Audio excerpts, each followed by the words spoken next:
Bruce, I can't understand why we can't offer them one of our ready-made designs. Phil, you don't understand at all. Bruce looked at his deputy. I don't want it like everyone else's. We live at a juncture when styles, materials, accents change. It's like Baroque replaced Renaissance in the past. So many possibilities open up. I certainly recognise that you're a genius at landscape design, but after all, the pieces we have now are hugely popular. Why reinvent the wheel?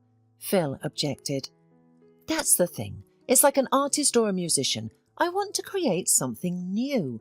I'd like to create gardens that are not an extension of the house, but an extension of the person.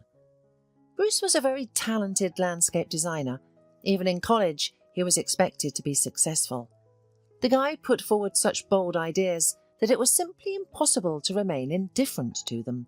Some admired them, some criticised them, but there was not a single person who would remain indifferent. After graduating from college, Bruce organised his own business. He met Phil while he was still studying. Phil didn't have as much talent, but his organisational skills helped Bruce out more than once, and he deservedly took the position of deputy head of their company. Bruce and his team had already completed many gardens and were sought after by wealthy people in the country. A month ago, he was approached by an obscenely wealthy man. He was willing to pay a substantial amount of money because his wife Joanna wanted to create an extraordinary garden in their mansion in the south of the country. Bruce, with your trends, you'll just push him away, Phil said with annoyance in his voice. Think twice, because we could make so much money from him. I have a feeling they'll understand me, the director persisted. My intuition never fails me. After finishing work at the office, Bruce drove home. Daddy's here. A boy of about 7 and a little girl rejoiced and rushed to meet him. The man tossed the girl into the air, kissed her tenderly, and lifted the boy into his arms. So, what have you been up to today while I was at work? The father asked with interest. The children began to recount their adventures. Today they had built a small house in the branches of the trees. The gardener, Mr. Selleck, helped them with that. Bruce was delighted and, laughing, asked the children to show him their creation. The children grabbed him by the hand and led him into a small grove. Wow, said Bruce with delight. What a beautiful house, really. You guys did such a great job. Okay, I have to take a picture of it. Bruce always found time to watch his children. They motivated him and inspired him. The boy was bold in his ideas and strongly resembled his father. Little Bonnie liked to play more and never took anything too seriously. Then the man walked into the house. His wife Sandra was discussing something animatedly on the phone. When she saw her husband, she immediately hung up. Hello, darling. Are you home already? She asked in surprise. You're early today. Did something happen to you? No, Bruce replied tiredly. I got that South project on my mind. I think about it all the time. Yes, we're so lucky that this rich man is interested in you. His wife kissed him on the cheek. The main thing now is not to miss this chance. Sandra, I want to offer him something new. I think it will help me realize my dream too. Bruce looked her in the eyes. Bruce, you can't stop already, Sandra said sternly. You and your concepts will drive him crazy, and he will refuse to hire you. I'm even afraid to think about how much money we would lose then. Sandra, it's not only about money, Bruce said with annoyance in his voice. The main thing is to constantly grow, to develop. I don't want to offer anyone any more lifeless forms. You know, Bruce, I understand that you have talent, Sandra replied grudgingly. But everything needs a balance. If not for money, then what are you working for? This was the greatest pain for Bruce. His wife had never understood him, or rather, she initially supported him in everything, but when he became rich, it was as if she lost all interest in him. For 5 last years, Sandra had been living her own life. It was around 1 o'clock in the morning when the man went out into the garden. It was July and the cicadas were singing joyfully. Fireflies flickered in the grass, resembling candle flames. "Everything here is alive at any moment," admired Bruce. "But do I only need this moment? It's so fleeting. What comes next?" he pondered aloud. Bruce was about to head towards the house when a gentle breeze came, causing the leaves to whisper in the treetops and the grass to sway like waves. "Movement!" the man suddenly exclaimed. "It's not just the moment, not now, but constant movement that is important." This was what he had been searching for. As the saying goes, everything ingenious is simple and lies on the surface. "Now I know what I will show to them," Bruce happily told his friend the next day. "Phil, I found it! Movement!" Phil looked at him, bewildered and reproachful. He had never delved deeply into his friend's philosophical musings. It all seemed boring to him. 2 days later, the rich clients arrived. The whole office was abuzz with excitement. They needed to prepare for the arrival of such an important guest, organise a proper lunch, and give the client and his wife a city tour. But Bruce was more concerned with correctly conveying his idea to them. His entire desk was covered in sketches, including graphics, pastels and watercolours. The designer wanted to express his vision of the garden through handmade sketches and then explain everything in detail. On the day of the arrival, Bruce and Phil personally drove to the airport to greet the guests. The airport meeting went well, and within an hour and a half, everyone was already at the office. The Goldberg couple had other plans in the city, which they intended to do after their meeting with Bruce. Therefore, it was necessary for the owner of the landscaping company to captivate the couple with his ideas in just one day and convince them to collaborate with him. "Well," said Mr. Goldberg, "we would like to hear your opinion about our land and your ideas and what can be done with it." "I won't lie to you," Bruce immediately responded. "When I saw this place, I knew right away that it shouldn't be something conventional. I want to move away from the usual concept of a garden with its emphasis on regularity and balance and instead capture its very essence." Mr. Goldberg looked at him puzzled, but Joanna's eyes lit up at Bruce's words. "And what will that consist of?" the woman asked with interest. "Your garden will become, as it were, your extension," calmly declared the designer. "I know it may sound abstract, but it is not. Throughout the centuries, gardens have served various functions. They became symbols of power during the Renaissance, and in the Baroque era, we saw passion gardens. The 19th century cannot be imagined without the classical English garden. But ultimately, they all aimed to convey the same thing. At the core of these magnificent creations was the moment of the eternal now, and in my opinion, that concept is outdated." "I understand your point," Joanna supported Bruce. "But isn't that what matters?" "No," Bruce replied. "The most important thing is the never-ending movement. It may not have a defined form, but it is smooth and uninterrupted. The garden must become a river. It must start to flow. You become its centre, and when you step into it, you should feel the vibration of life and realise that it is in you first of all." Mrs. Goldberg was absolutely thrilled, while her husband couldn't grasp the point at all. However, the woman was practically bouncing in her chair with joy. "But how can we make it happen?" she asked curiously. "We'll still have all the same materials," Bruce said with a smile, "but we'll use them differently this time. For example, we won't have any trimmed trees and bushes. Our bushes will have thin branches so that they can easily convey movement. Of course, none of this will grow haphazardly. Each plant will have its own place to convey the idea that everything is constantly changing and growing. Everything will move from one state to another in a smooth and balanced way. But all of this only comes into play when you enter your garden. You don't just walk past the rose garden, you become the roses. And I'd also like to add Not only a vertical element, but a horizontal element as well. For example, a Japanese pine tree that grows horizontally. You realize that even in a horizontal direction there can be growth. It's not a static hedge that keeps getting trimmed all the time.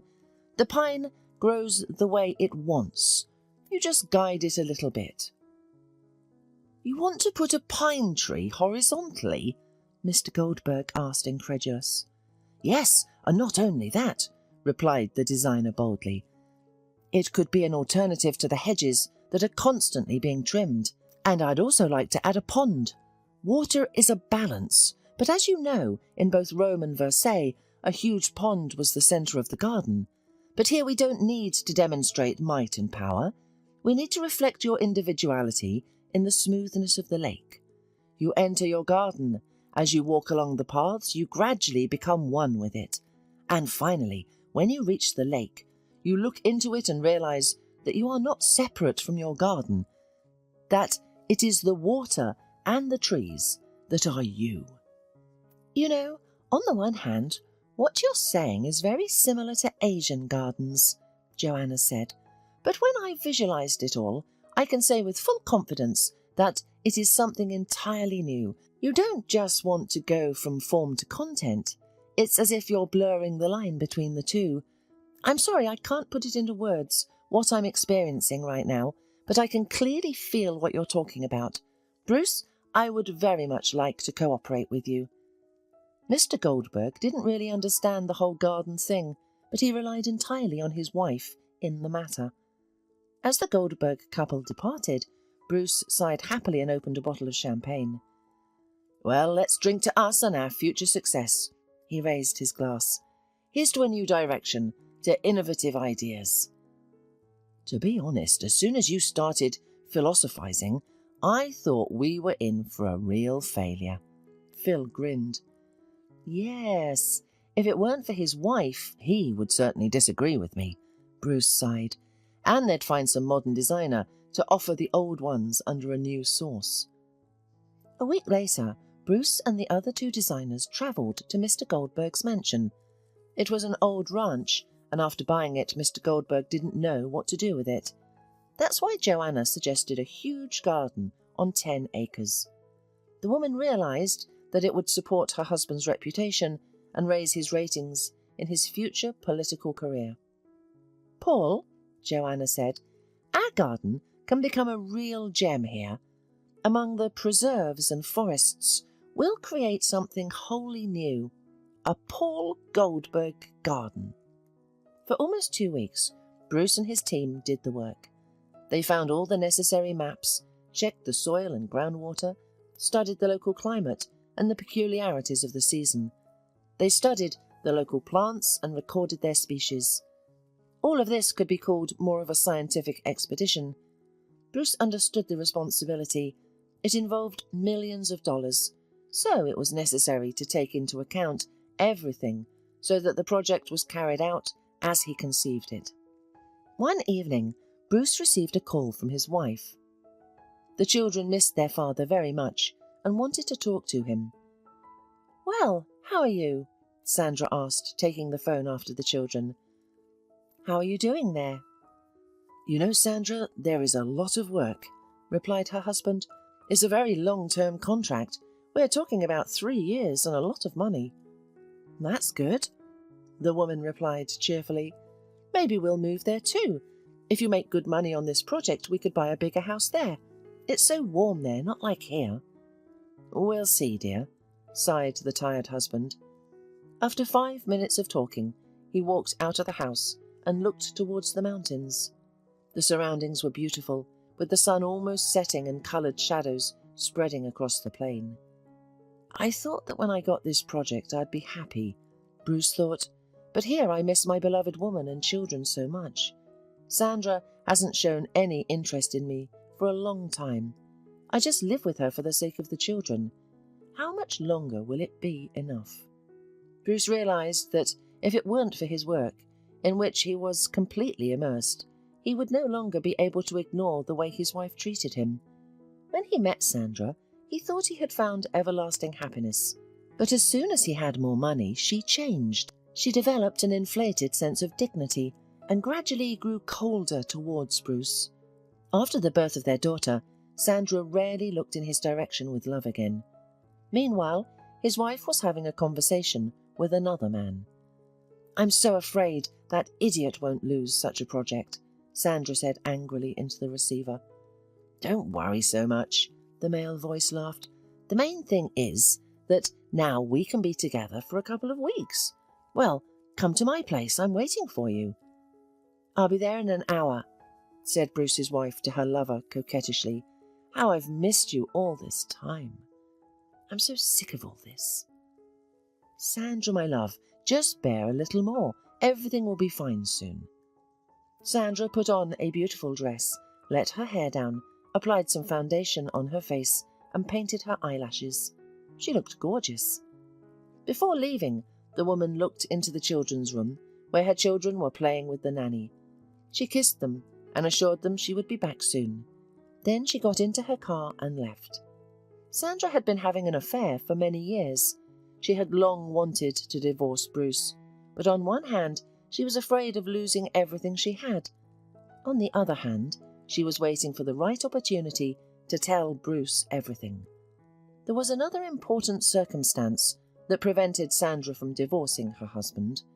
The girl, Bonnie, was not Bruce's daughter. She had given birth to her from her lover, so she was afraid that in the divorce, Bruce could take a principled stance and deprive her of everything.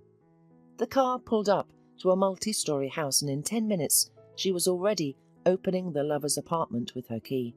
"Hello?" The man came out to meet her. "What took you so long? How I've missed you all this time." Then he picked up Sandra in his arms and carried her to his bedroom. Bruce and his team had completed all the necessary front work. Now they needed to discuss everything with the customer. "Bruce," Joanna greeted them, "unfortunately my husband is very busy and he apologizes for that, so I will probably be working on the garden with you myself." In fact, Bruce was happy about it because Joanna understood what he was talking about and naturally helped him with his work. Joanna listened attentively to what the designer was telling her. They discussed all the details, subtleties and nuances, and then signed the contract. Mrs. Goldberg wrote Bruce the first check for a very impressive sum. The contract required him to fly here every 2 months to check on the progress of the work. "Next time, we should select the plants that will be needed," Bruce thought as he flew home on the airplane.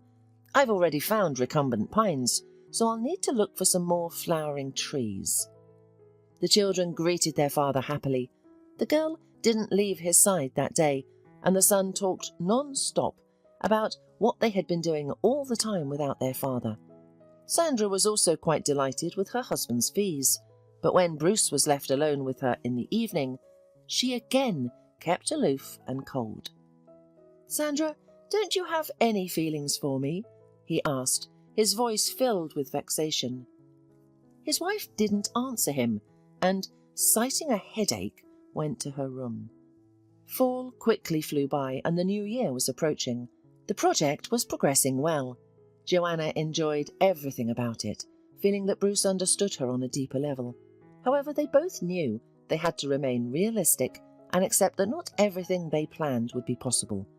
Despite this, the garden owner spared no expense and was eager to explore new and incredible experiments.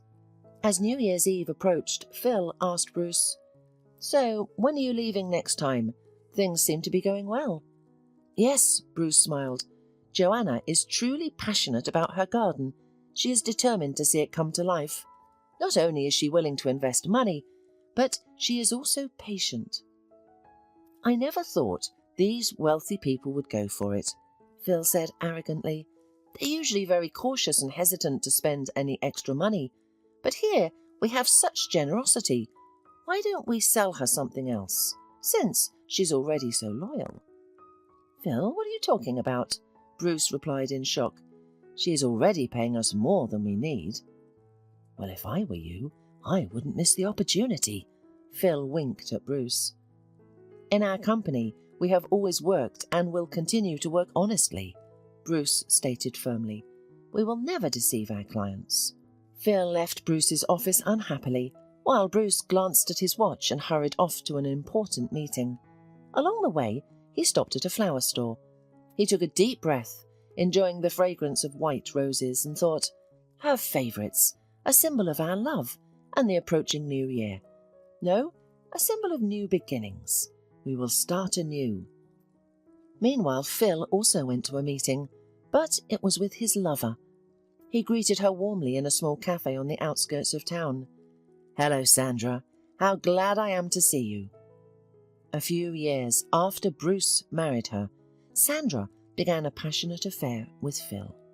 The woman contemplated leaving her husband, but decided to wait when she discovered she was pregnant.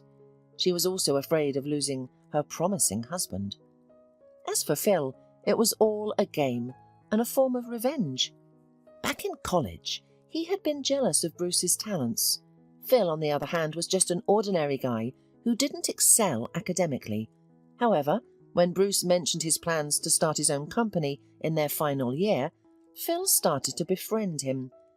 Bruce believed he needed at least one trustworthy person to help him establish the company, so he chose Phil for that role. Little did Bruce know that Phil had ulterior motives: to gain his trust, and once he became wealthy, betray him. And that's exactly what Phil had been doing all these years. When Bruce married the beautiful Sandra, Phil's envy intensified. He wanted to take everything away from Bruce, to feel superior rather than living in his shadow. Phil didn't have to try hard to seduce Sandra, and so, for over 4 years, Sandra and Phil engaged in a secret affair. "What did you find out from him?" Sandra asked impatiently. "Unfortunately, Sandra, he won't agree to it," Phil replied sadly. "And if I were to do it myself, I would be caught immediately." "Phil, what are we going to do now?" Sandra pleaded. "I can't continue living like this with him. I had so much hope that you could make money from this project. And we could live together, maybe even go to Europe or to the south of the country. What do we do now? Why don't you trick him into signing some documents? Let him transfer a large sum of money to your account, and then we can leave right away." "Sandra, it's not so easy," sighed the man. "Bruce scrutinizes every document that concerns this Joanna. There's nothing to be done here." "How shall we get rid of him then?" Sandra said impatiently. "After all, you promised me we'd be out of here after New Year's." "Well, if I promised, then I'll do it," he replied grudgingly. "I have an idea, but I need to thoroughly think about all the details." Bruce and his wife decided to celebrate New Year's Eve at home. His parents died long ago, so he had no close relatives. Sandra's parents lived in a remote town 1,000 kilometres away from them, so they could not come to visit. "Bruce, come to my place after New Year's," suggested Phil. "Anyway, I'll have nothing to do alone." "Phil, when will you get married?" Bruce joked. "Are you going to be a bachelor for the rest of your life?" "Don't worry, I'll get married soon. You'll soon see for yourself," grinned Phil. "When are you going to introduce your fiancée to me and Sandra?" Bruce was surprised. "Who is she? You haven't told me anything about her." "When the time comes, you'll find out all about it yourself," Phil said mysteriously. "Well, I'll be waiting for you on January the 2nd then." "OK, agreed," Bruce said and hung up the phone. He tried to stay out of his friend's personal life, so he especially did not ask him about his women. When they were young, Phil sometimes told him about his love adventures, but after Bruce got married, he stopped discussing such topics with him. And then Christmas came. The children were eagerly unwrapping presents under the tree. "And this is for you, my love." Bruce handed his wife the keys to a new car. Sandra grabbed the keys and ran out into the yard. There was an expensive red car. The woman looked at it in shock. She was in the real rapture. "Thank you, Bruce! God, I've been dreaming of it for so long. It is simply peerless," cried Sandra in admiration. Bruce wanted to use this gift to strengthen his relationship with his wife, but once again he did not succeed. Sandra, despite the gift, remained cold like a rock. "Bruce, well, did she like the car?" asked Phil, calling his friend a few days later.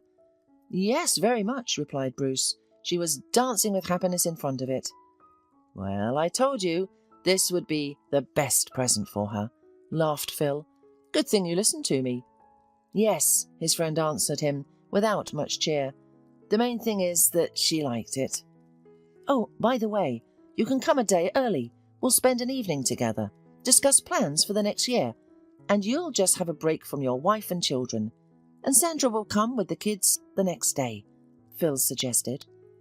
After New Year's Eve, Bruce, as it had been decided before, came to Phil in the evening in his car, and Sandra and the children arrived only on the next day, bringing gifts for Uncle Phil. "Eddie, Bonnie," Phil opened his arms, welcoming. "Well, children, Happy New Year." The children happily rushed to him. The man grabbed the girl and hugged her tightly. Half an hour later, everyone was sitting at a richly set table. "Well, come on, tell me, how is our Joanna?"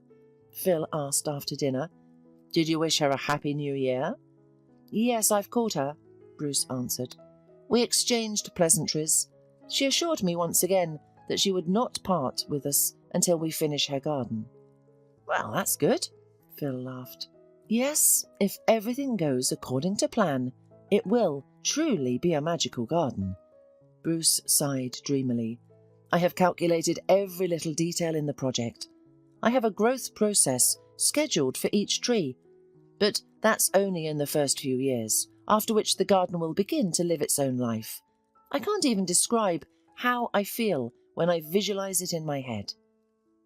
"A garden is like a garden," his deputy calmly stated. "Although no one before you planned gardens like this, and no one introduced horizontal elements in this way, so it will certainly be different from all the others. You are right about that. By the way, do you want to move down south with your family for the project? And I could stay here to take care of business." "Joanna said she's willing to pay for a place for me and my family to live, but I haven't decided to do that yet," Bruce sighed. "There are some serious projects going on here too, so I'd probably rather stay here for now." "Well, that's up to you," Phil replied indifferently. "Do as you see fit." "Well, I'll probably go with the kids home. It's getting snowy. Happy New Year, Phil," Sandra said and stood up. "Yeah, and I'll go with you." Bruce got up from the couch. "I've got more work to do today." "Bruce, what a fool I am. I forgot about my present to you," Phil laughed. "Please stay for a while. Your business won't go anywhere, and I have something special for you." Reluctantly, Bruce agreed. The men walked Sandra and the children to the car. "Yes, it's a nice car," Phil whistled. "I can imagine how much money you gave for it." "My wife is worth much more," replied Bruce. "Sandra deserves the best." The woman smiled dryly, thanked him for the compliment, and getting into the car, immediately drove away. "Well, Bruce, let's go." Phil tugged his friend. The men entered the house and went up to the second floor. Phil led his friend into his study. The room had a small window that faced the opposite side.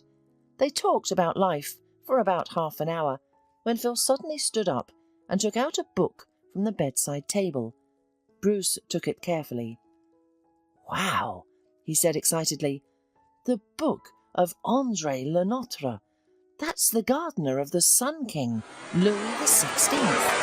He designed the gardens of Versailles. Where did you get it?" "I found it at the flea market, Bruce." I think so. Let's come. Enjoy the book and I'll go look," Phil said suddenly. "It's unbelievable," Bruce marveled.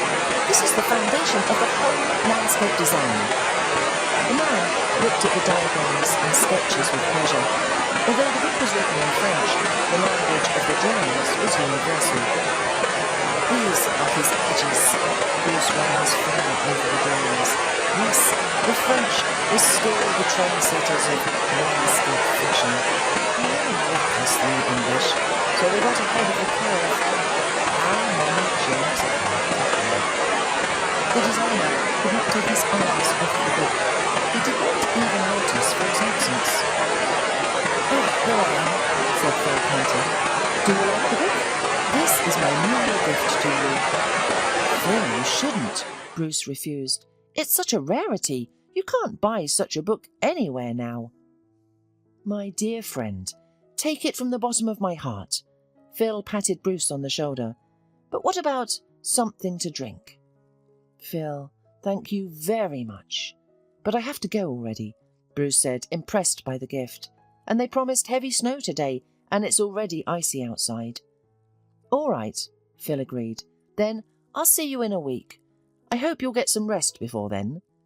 "I'd like to hope so too," Bruce sighed. "There's work to be done." The men said their goodbyes and Bruce got into his car. The gate automatically swung open and he drove onto the street. "Be careful on the road, there's heavy ice," Phil warned him as a farewell. Bruce waved him off and, turning on the wipers, drove carefully towards the road. "Oh, come on," cursed the man. "There is not only ice on the road, but also the snow, like the wall. I should have gone straight after Sandra. OK, I'll get on the highway, then I'll add some speed. I need to go home quickly." 10 minutes later, the man was already on the highway. It was snowing so heavily that it was almost impossible to see anything. Bruce felt that there was no ice on the highway because of the chemicals and increased the speed a little. He had passed the straight part of the road, but now there were several difficult turns. Before the first turn, Bruce tried to slow down, but the car continued as if nothing had happened. The man became nervous and started to hit the brakes, but nothing changed. The car drove onto the elevated part of the turn, and from there it simply flew down into the ravine at full speed. Feeling the strong impact, Bruce immediately lost consciousness.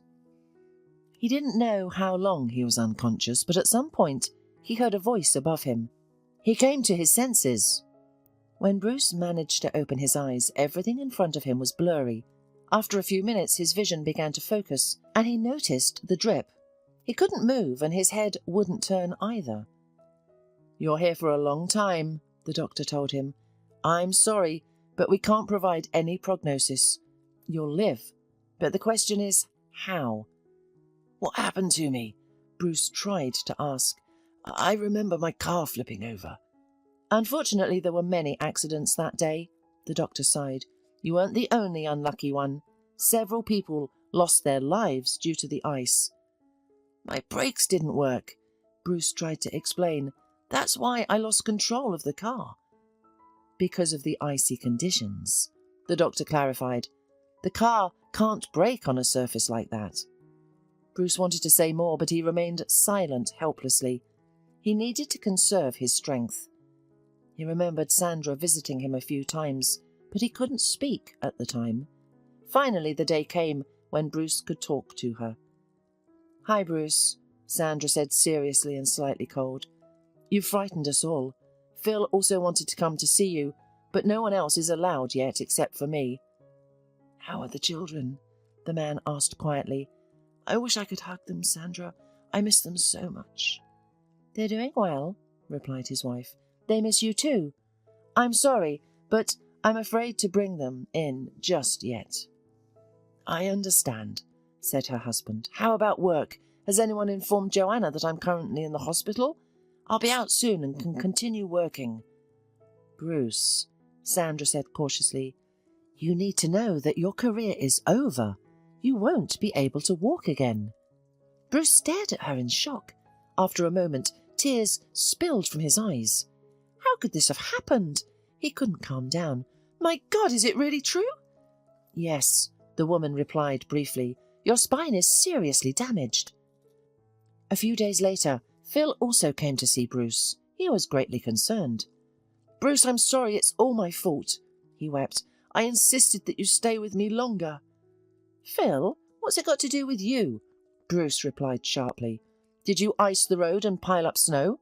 I'm not sure, but I had the feeling that my brakes were failing." "Really? And the cops said that with this kind of ice it happens. Phil replied calmly and then changed the topic.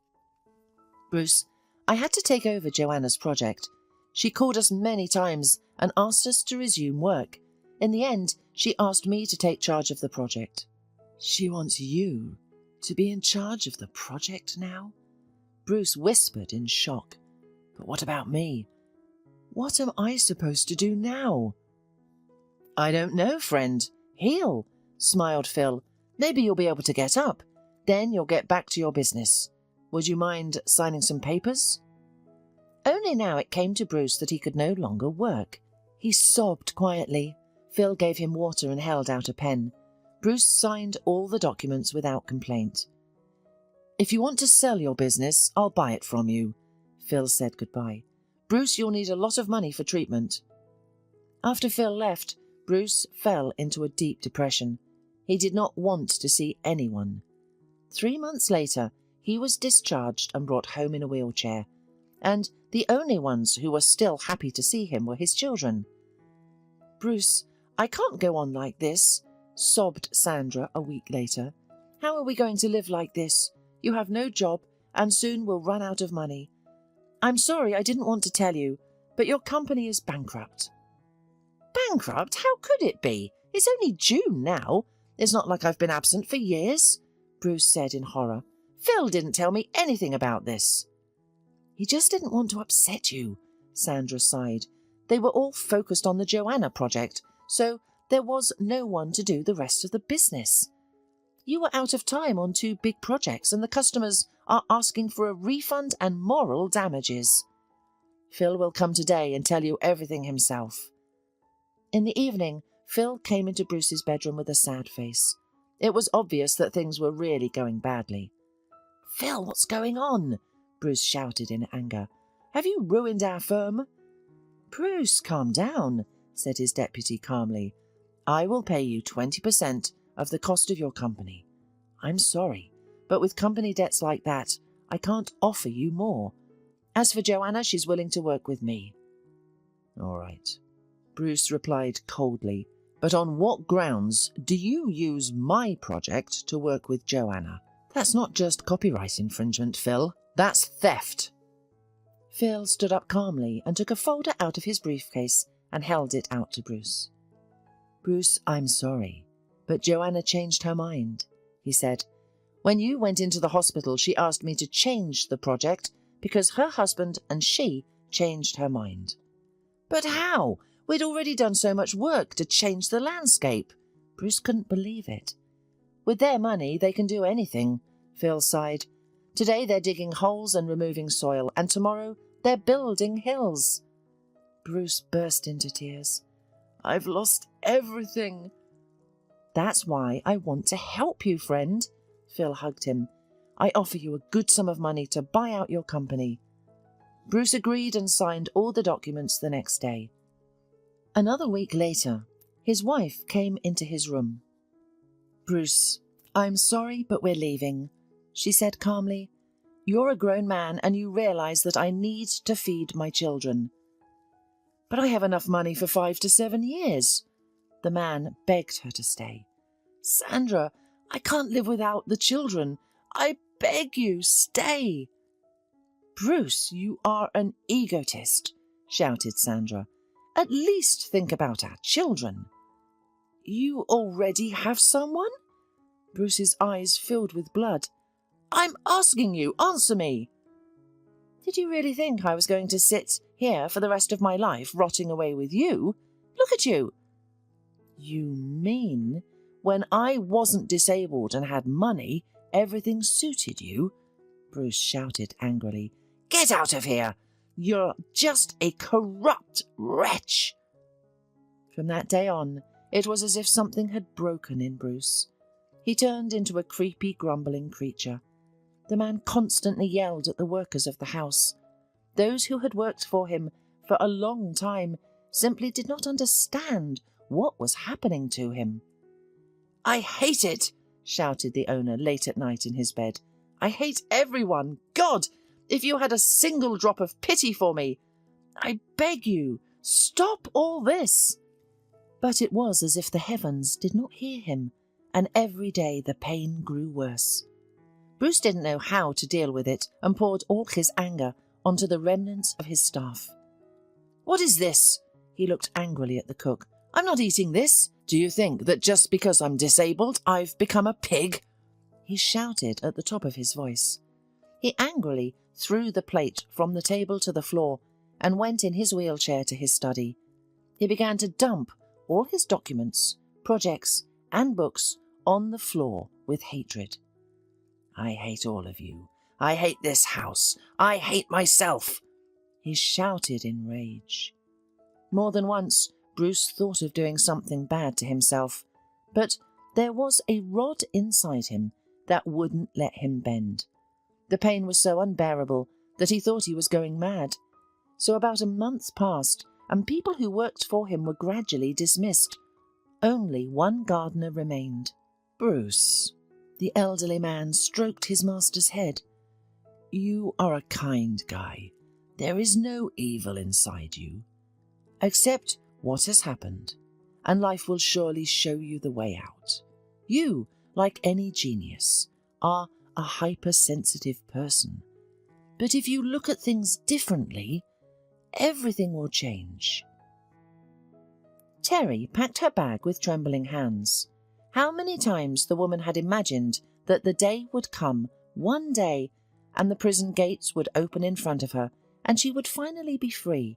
However, when that day arrived, Terry felt no emotions, only a strong shiver running through her. The woman stepped out of the cell. She was separated by several doors from her new life. Her heart pounded frantically in her chest. As the prison gates closed behind her, she hesitated for a moment, then clenched her fists and walked forward quickly. "I'm never coming back here again," pounded in her temples. "God, can you hear me? Never." Terry had spent her entire life with her grandparents in a small village. She met her fiancé Adam at the age of 20. Her grandfather was still alive. However, within a year of their marriage, he passed away, and the young couple decided to sell his house. Adam added some money, and they purchased a nice dwelling in a nearby, larger settlement.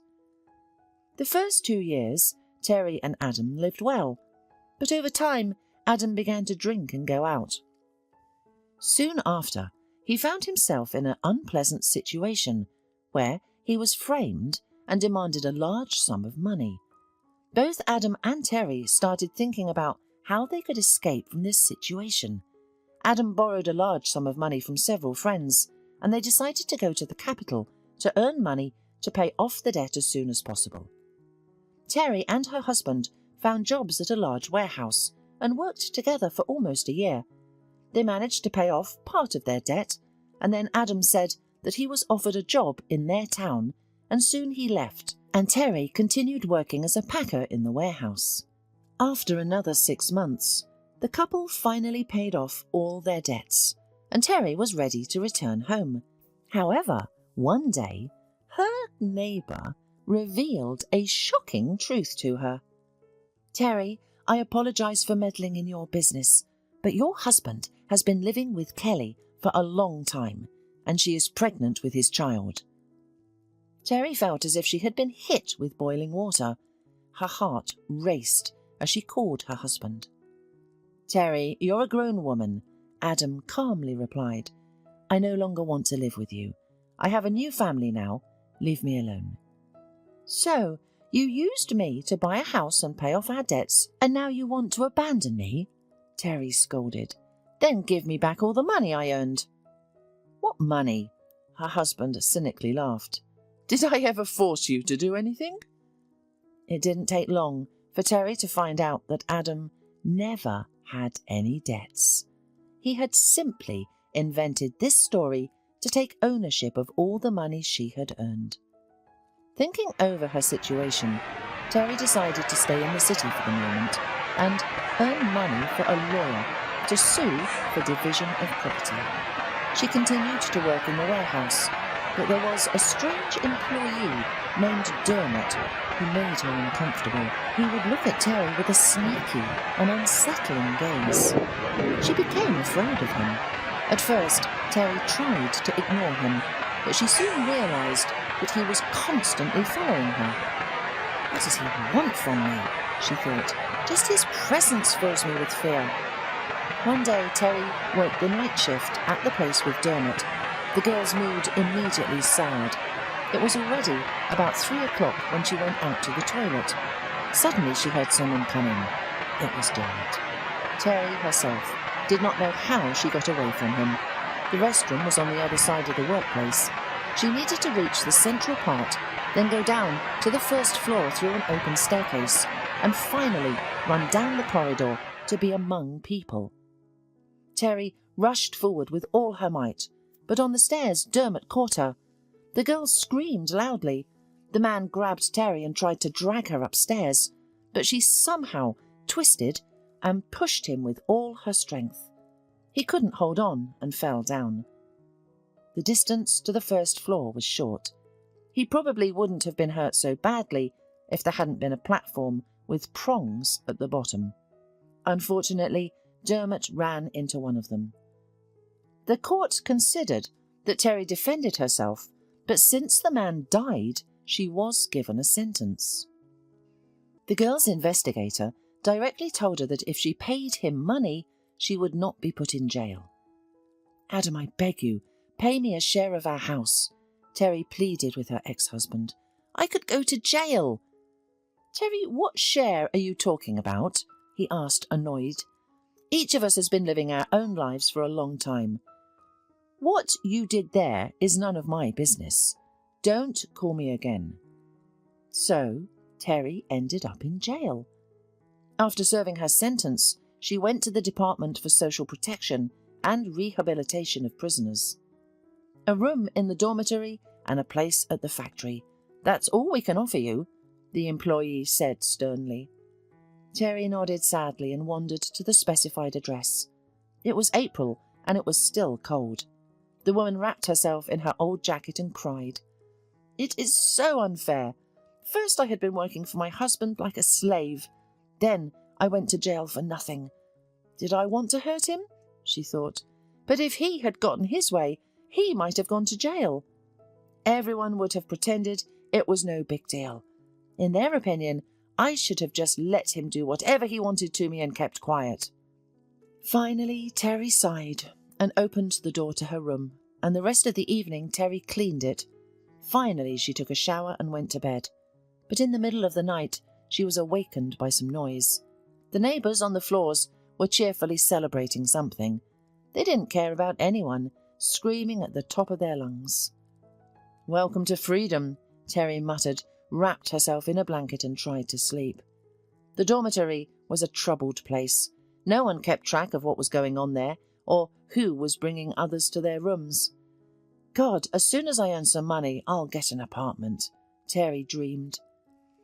A few days later, she visited the factory. The conditions there were no better than in her dormitory, and the wages for hard physical labour were very low. Most of the workers there were former prisoners like her. "How am I supposed to live on that?" the woman angrily asked. "They don't consider us human beings at all." Terry started working at the factory, and in her spare time she tried to find another job.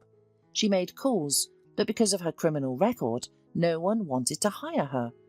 Terry became more and more depressed. "And why do I need such a life?" thought the woman. "It's better to just lie down and die." Terry lay down for several days in her room. After 5 days, her body began to beg for food so urgently that she could not bear it, and got up. Staggering, she wandered through the streets and finally found herself in a park, where she sat down on a bench and wept bitterly. "And this too shall pass," she heard someone's voice. "It's all just a moment in the endless time of life." Terry looked at the strange elderly sitting next to her. "Do you think that if everyone rejects me today, then tomorrow they will change and accept me?" "Why would you wait to be accepted?" The stranger looked at her carefully. "Right now, start accepting yourself. Do you live for others' opinions or to be true to yourself? It's your life, and only you have the right to do something with it. Others can't influence you." "You're probably right, but I still have to feed myself. I need a roof over my head, and I don't have any money. They won't hire me for a regular job." And Terry told all her story to the stranger. "You know, I have a good friend," replied the old man. "He is a very kind man, but like you, he has faced unpleasant events in his life and is currently in a deep crisis. You could help each other." "I agree, but only if he pays me for my work." Terry rejoiced. "I can do everything around the house. I've never stolen anything from anyone. I'm a reliable person." "My name is Mr. Selleck." The stranger held out his hand. "I'll talk to him today, and I'll meet you here at the same time tomorrow." The old man stood up and wandered towards the bus stop. An hour later, he arrived at the gate of a big house. "Bruce, Sonny, good afternoon." The gardener greeted the owner, who was sitting in his wheelchair on the terrace. "How are you doing?" "Hello," the man replied. "I'm the same today as yesterday." "Bruce, you know that I love you like a son." The old man began the conversation. "But I'm getting old, and I can't take care of you anymore. I only have enough strength left to do some gardening. Son, you need someone to take care of you and the house." "I don't want to see anyone, you know that," the man replied dryly. "Bruce, you won't go to the grave alive." The gardener looked at him sternly. "And if God has left you alive, then you are needed here for something. Humble your pride and accept it. Were all the great masters healthy? When Beethoven composed his 9th symphony, he was practically deaf. Sonny, it's time to start living again." Bruce looked at the old man carefully. Mr. Selleck was the only person who truly loved him. He had been with him in both wealth and poverty. He didn't even take money for tending the garden. "All right," Bruce answered at last, "but I don't know where I can find a good person." "That's okay, I'll help you." Mr. Selleck smiled. "There is a woman I have in mind, but she has faced the same big trouble as you. They put her in jail for nothing." "You want an ex-convict in my house?" Bruce said in shock. "She's as pure as the first snow," replied Mr. Selleck. "Trust me, I know people. It's just that she has been unlucky in life. Like you, she was abandoned by everyone." "That's right," Bruce sighed. "You were right about Sandra, and in the end it turned out just as you said." "Sandra is in the past." The gardener patted Bruce on the shoulder. "You need to move on with your life." "All right. Have your protégé come tomorrow. For your sake I'll try," replied the master sadly. "No, Bruce, it's time to do something for your own sake." Mr. Selleck looked him straight in the eye. "Good afternoon, Terry," said Mr. Selleck with a smile the next day. "Are you ready to start a new life? Be patient. Bruce is not in the best shape now, but when he comes to his senses, you will become true friends. You see, he's like a son to me. And what can a father wish for his child? Only one thing: happiness." Terry felt extremely nervous throughout the entire way. She realized that this meeting could potentially change everything in her life. "Well, here we are." The gardener opened the gate of the large house. "Bruce, meet the guests." A man with a stern look appeared on the porch and scrutinized the woman from head to toe. "Can you handle household tasks?" he asked dryly. "Cleaning, cooking, ironing?" "Yes," Terry replied quietly. "I used to have my own house and I took care of everything myself." "Why don't you have it any more?" Bruce asked with interest. "Did something happen to it?" "My ex-husband took it away from me, and he now lives there with his new wife," Terry replied. "All right. My name is Bruce. I am the owner of this house. I used to have a family too, a wife and children. However, when I became disabled, my wife left me for another man. I've shared my story with you, and I hope you won't inquire further about it." "Okay," Terry nodded. "I understand. I won't pry into your personal life and ask about your past anymore." From the first few days, Terry could sense that Bruce would not be easy to work with. It wasn't that he bothered her or distrusted her, but he was always dissatisfied with something, whether it was the soup, being too salty, the shirt not properly ironed, or streaks left on the floor after cleaning. "Be patient, Terry," Mr. Selleck encouraged her. "He's not angry with you, but with his ex-wife. He's frustrated with life, feeling abandoned by his friend. If you can understand that, it might help you feel better." Terry herself began to see Bruce's openness and kindness, even though he tried his best to conceal these qualities from others. "Mr. Selleck has trimmed the pine tree. I took some branches for a bouquet," said Terry one day. "Oh, bring it here," Bruce requested. "I'm curious to see it." The woman brought a bouquet of pine branches and white roses and handed it to him. He examined it carefully. "Why white roses?" he asked Terry with interest. "Why didn't you include any red ones?" "I believe that combining the pine tree with white roses creates a bouquet that represents nobility and purity," Terry explained. Bruce gazed at her intently, then shifted his attention to the bouquet. "Terry, please bring me an album and watercolours from my table," he said finally. "I want to sketch it." An hour later, Terry was examining the sketches. One of them depicted a pine tree adorned with white roses, while another showed towering rocks resembling cliffs, with white roses weaving through them. The roses didn't completely cover the rocks, but their shoots on the sides greatly expanded the space. "Very beautiful," the woman exclaimed, unable to contain her admiration. "Now I can clearly see what I wanted to tell you. You have a great sense of the essence and content of things."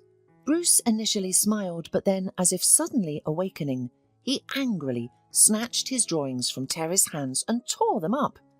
"It's all nonsense," he shouted in anger. "Take your bouquet away from here and leave me alone." He quickly turned his wheelchair and made his way back to his room. The housekeeper gathered the torn drawings. She was hurt by Bruce's behaviour, but she felt even more sorrowful for him. She had heard from Mr. Selleck on multiple occasions that Bruce had a true talent, but he rejected any attempt to regain his former self. Terry worked for her new employer every day, except on Sundays. It took her nearly a week to organise the house, but now things were much easier. She even had some spare time and began to assist the gardener. Almost a month had passed. Bruce still spoke to Terry through gritted teeth, and only when it concerned business matters. Then one day, Bruce approached her. "Terry, would you mind accompanying me on my walk?" he said coldly. "I would like to go down the street." "All right," the housekeeper replied. "I'll just take off my apron." They walked in silence along the deserted street. Suddenly, Terry heard the sound of someone crying. "Is it a bird crying?" the woman asked aloud. "Or maybe a cat meowing? Wait a minute, I'll take a look." Terry reached into the bushes and saw a puppy stuck in the fence. After about 5 minutes, the woman finally managed to pull it out. The dog wagged its tail cheerfully and rushed to its saviours. "Hey, buddy, are you going to follow us like this?" Bruce asked. "Where is your home?" "He is homeless, apparently," Terry replied with vexation in her voice and looked hopefully at Bruce. "Shouldn't we take him in, then?" The man was about to angrily say no, but instead laughed, to his surprise. "Why not? Maybe he can learn to bring my slippers to me." Bruce's smile transformed him, and Terry's breath caught with joy. It was the first time she had seen his true face. All the way back, they discussed merrily what to name their pet and what to do with him next. "Your Rex is a real bully," the gardener said grudgingly the next morning. "He dug up all my strawberries." "I feel Rex is going to cause us many troubles. He probably thinks he's the boss now," sighed Terry. She had just come into the house to say hello to Bruce, but he was not in the good mood this morning. "What's wrong with him?" she whispered through her tears. "Yesterday everything was fine. We had such a fun walk. The dog was saved and we were happy. And today he's sitting like a black cloud again." The mood swings of the owner exhausted Terry. In fact, despite all this, Terry liked Bruce very much, and she dreamed of becoming friends with him somehow. She wanted to talk to him about many things. She admired what he did. When she cleaned his study, the woman often leafed through his scrapbook. Terry enjoyed his projects, his ideas. It was as if she could feel what he wanted to convey in his work, and that drew her to him strongly. Summer was over and it was September. Terry had wanted to leave so many times, but every time when she approached Bruce to tell him that she was quitting, something happened inside her, and Terry clearly felt that she wanted to stay. One day, Bruce asked her to take a walk down the street with him. Rex accompanied them as usual. One must give Mr. Selleck credit.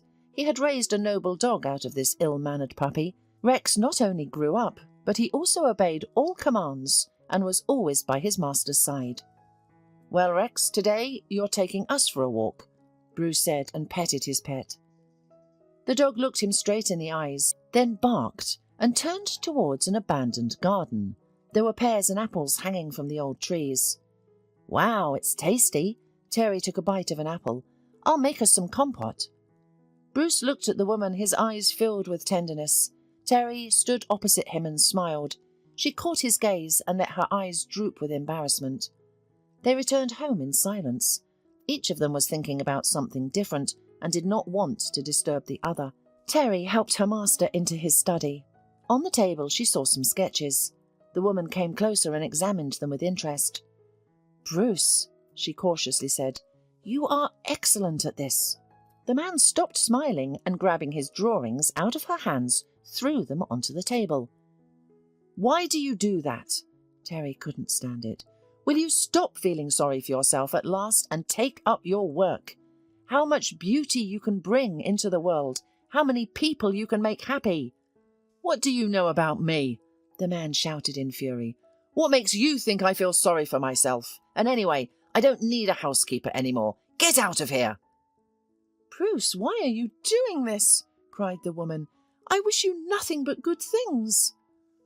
"Don't feel sorry for me. Don't look at my drawings," Bruce yelled. "Get out of my house. I can handle it myself." Terry, taking her bag, ran out crying. She did not understand what was happening. It seemed to her that she did not say anything offensive to the owner. "That's it, I've had enough," shouted the woman on the way. "I've been through some things in my life too. I'm not a girl to be beaten. Let him live as he wants."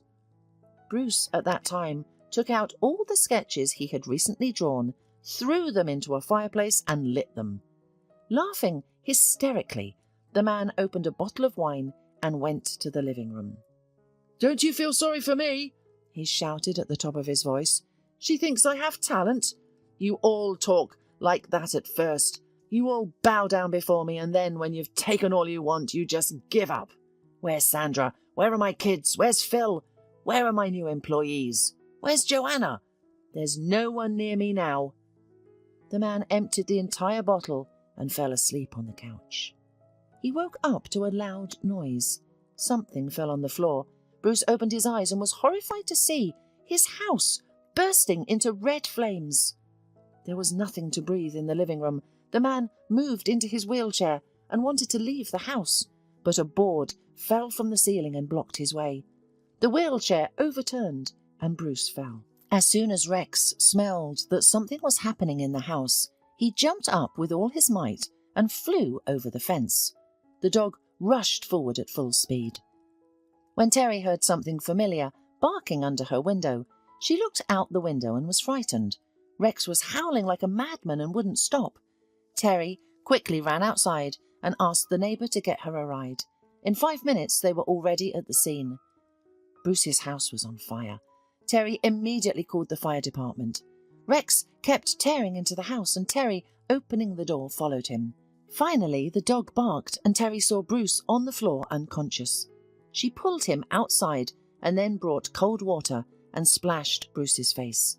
The man came to his senses. "Bruce," sobbed Terry. "God, you're alive, Bruce. I love you so much." "Terry, forgive me," the man said quietly. "I'm such a fool. God gave me a second chance and I rejected it all this time. Terry, I need you so much. I can't live without you." An ambulance came and took Bruce away. Fortunately, he had no burns. He was given an IV and after a few hours He felt good and was discharged. "Where are we going to live now?" the man sighed, looking at the half-burned house. "Don't worry, we'll think of something," Terry encouraged him. "The main thing is that the guest house didn't burn down. We can live there for now, and then we'll gradually renovate the house." "Terry, thank you." The man took her hand. "Stay with me tonight." "I'll just bring some things from my home." The woman stroked the man's head. "Because all the things in the house are so stinky with smoke that we won't even take a blanket from there." An hour later, Terry returned with the blanket and pillows and prepared Bruce's bed. "Terry, when I was little, do you know what I used to dream about?" "Looking at the stars through the big window," said the man. "I thought that when I grew up, I would definitely fly on spaceships to other planets. I looked at the stars and imagined what flowers and trees could be on them. I saw huge transparent daisies that shimmered in the light. In my head, I had images of trees whose branches grew not downward but upward." "Bruce, and why plants exactly?" Terry asked with interest, lying on the cot. "What is special about them for you?" "I always knew that plants could talk," Bruce began. "After I read the story of George Washington Carver, I was impressed. Can you imagine? He was a slave. He became interested in plants in his childhood. He'd greet them in the morning and put them to bed at night. And then I realized there was nothing wrong with me, that I wasn't going crazy. I was just experiencing the plant world in a very subtle way, and that was normal. When my parents were alive, they always helped me. I had experiments on my windowsill all year round. At school, I took first place in projects and competitions.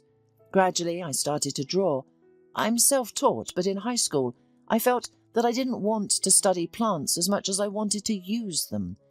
And the way my heart responded then was landscaping." "Bruce, what happened to your parents?" the woman asked cautiously. "My mum got sick when I was in my 20s. The man sighed. "The cancer turned out to be transient. My father couldn't live without my mum, and 2 months later, his heart stopped in his sleep." After that heart-to-heart talk, it seemed to Terry that the fire not only burned Bruce's house, but it also burned away the remnants of the past inside it. It was as if Bruce began to live again. "Good morning." The door to the guest house opened, and Terry put breakfast on the table. "Well, come on, get up. Something must be done about your house." After breakfast, they looked around the house and what was left of it. A sad sight was revealed to them. "Terry, I'll start working again," Bruce said confidently. "I'll start a new company. We'll make money and renovate our house." Terry was overjoyed that Bruce was ready to return to life, and she wanted to be useful too and be part of his life. "Bruce, I can go to work somewhere or do something in your company." She looked him straight in the eye. "I am not going to sit idle at home. I want to do something too, and most of all support you in everything."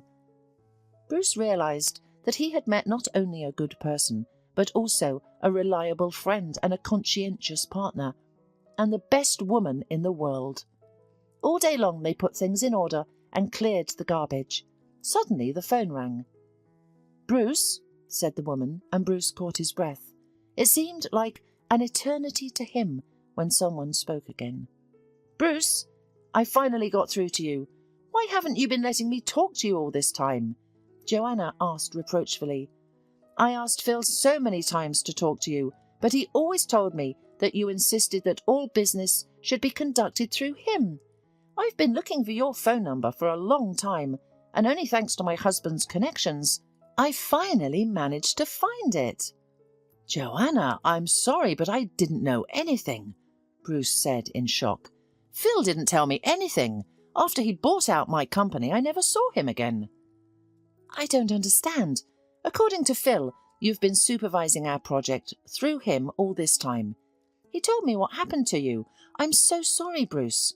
Phil promised me that as soon as you're better, you'll personally take over the project again. Meanwhile, he was in charge of the work. I agreed to Phil's terms because I thought you'd be back soon. By the way, Phil moved here with his wife Sandra and 2 children. the eldest of whom is her son from her first marriage.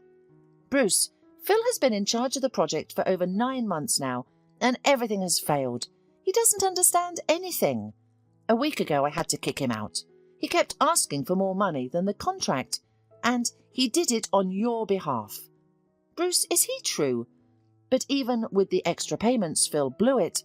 I don't know what to do now. We were counting so much on this garden.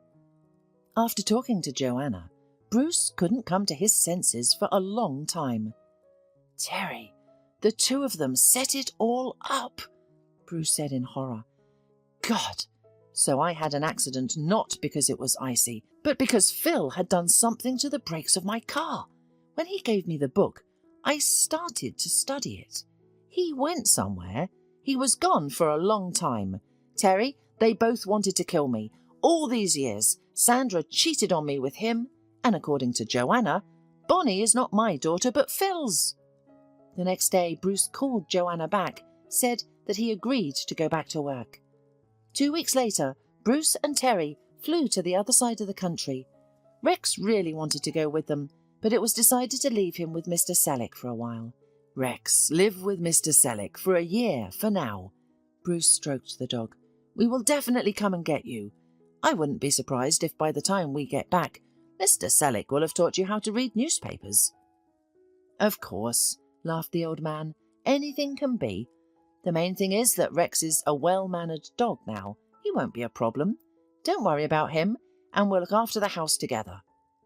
Bruce and Terry hugged the old gardener goodbye and went to the airport. On arrival, they were met by Joanna's man and taken to the hotel, and at lunchtime they met Joanna herself.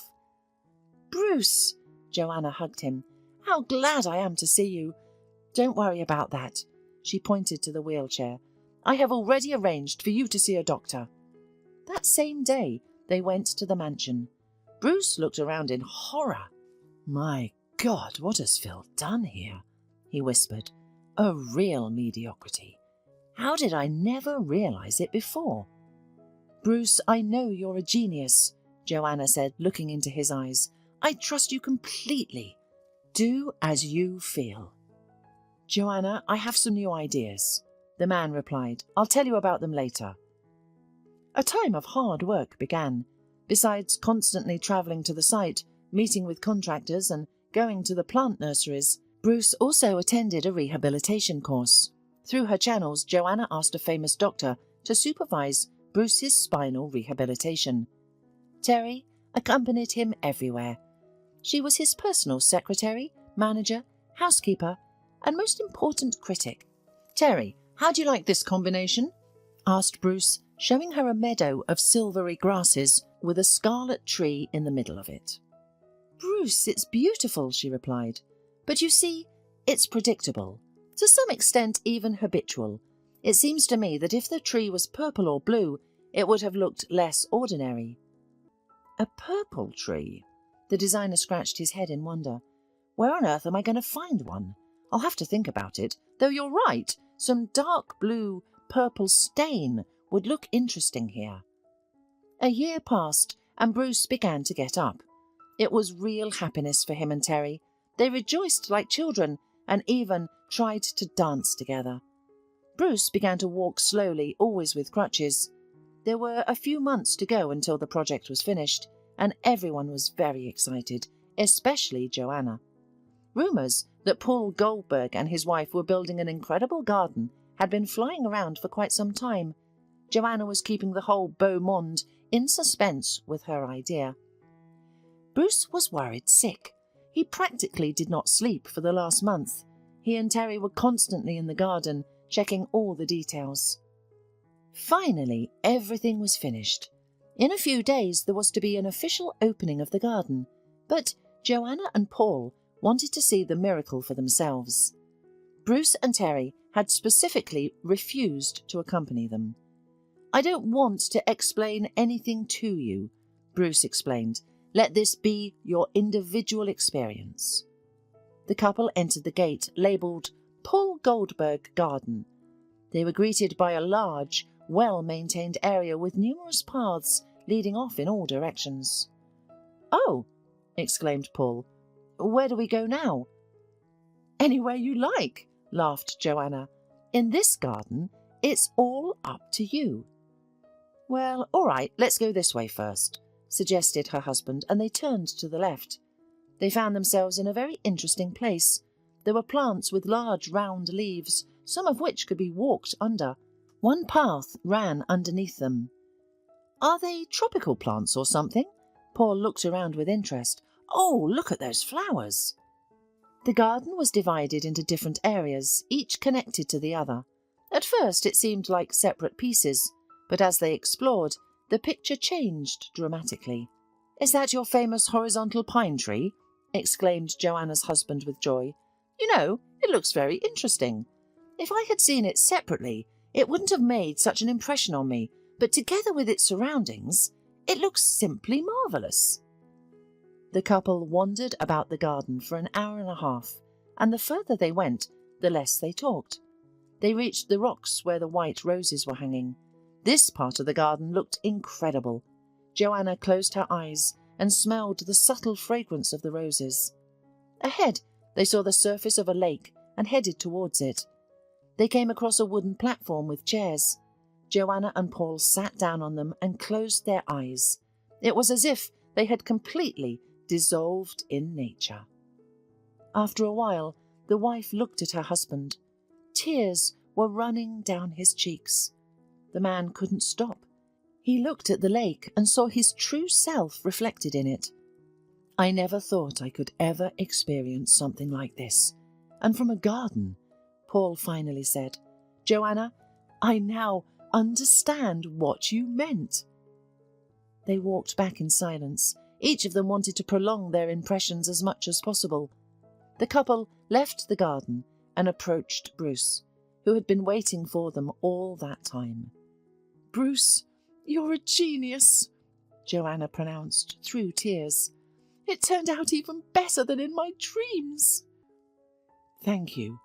Paul shook his hand. "It's very hard to surprise me, but what you've done, I would call a real miracle." "Dear Mr. and Mrs. Goldberg, I kindly ask you to let us go home," Bruce said after discussing the garden. "We would like to leave tomorrow." "But Bruce, how? Don't you want to be present at the official opening?" asked the garden owner in amazement. "I have done my job," replied Bruce calmly. "I don't need fame, recognition or criticism. Some will appreciate my garden and others will create something even better. And some will criticize. Now it's time to return home." And so it turned out. Many people were present at the opening of the garden. Some could not utter a word and could only sigh. Some analysed every detail and tried to label everything. "But is it beautiful?" said a critic. "All the rules of garden architecture have been violated." "Rules are meant to be broken," the other replied to him. "This is a true sensual garden. You should come here not to view it, but to discover yourself." Nevertheless, no matter how much the garden of Paul Goldberg was criticised, people liked it very much. With the consent of her husband, Joanna made it accessible to all people. Visitors from all over the country started coming here. A few years passed. "Terry, have you seen my latest sketches?" Bruce asked his wife. "They're the ones we discussed for Mr. Cahill." "Bruce, look there at the windowsill," shouted his wife from the other room. "Probably I left them there." The man went to the room, found the sketches, and began to ponder. They were now working on a very interesting project. Terry finished things in the kitchen and went out into the patio. "Bruce, let's go and drink tea on the terrace. Mr. Selleck is already here. And Rex," she called her husband. The woman was already putting the tray of cups and brewers on the table in the middle of the patio when a red car stopped in front of the house. "Hi, you must be from Mr. Cahill?" Terry asked in surprise. "I'm here to see Bruce. I'm his wife," the woman said arrogantly. "Is he at home?" "And actually, what is the matter?" Terry asked with interest. "You are too talkative for a servant," said Sandra angrily.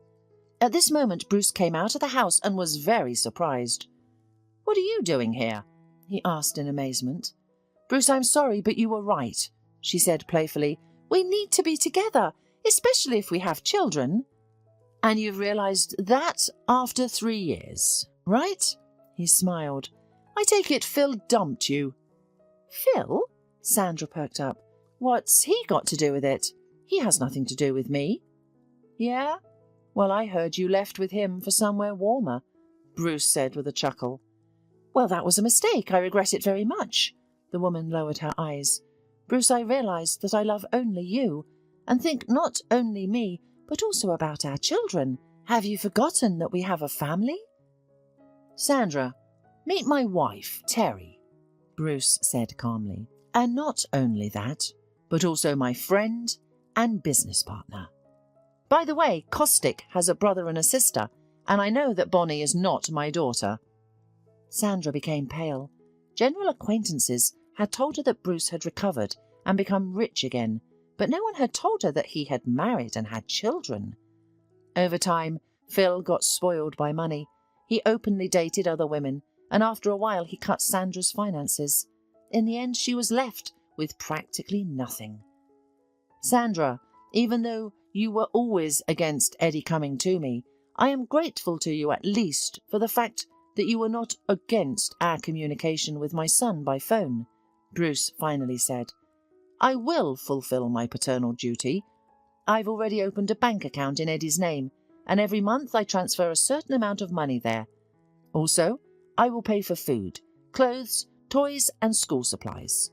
But for your own entertainment, expensive purchases, mink coats, travels, I suggest you get a job. There's no other way. I'm sorry. I don't have any money for you, and I will never have. If you like, you can leave Eddie to me to raise. And by the way, now I demand that you finally allow him to come and live with me from time to time. I will also be happy to see Bonnie here.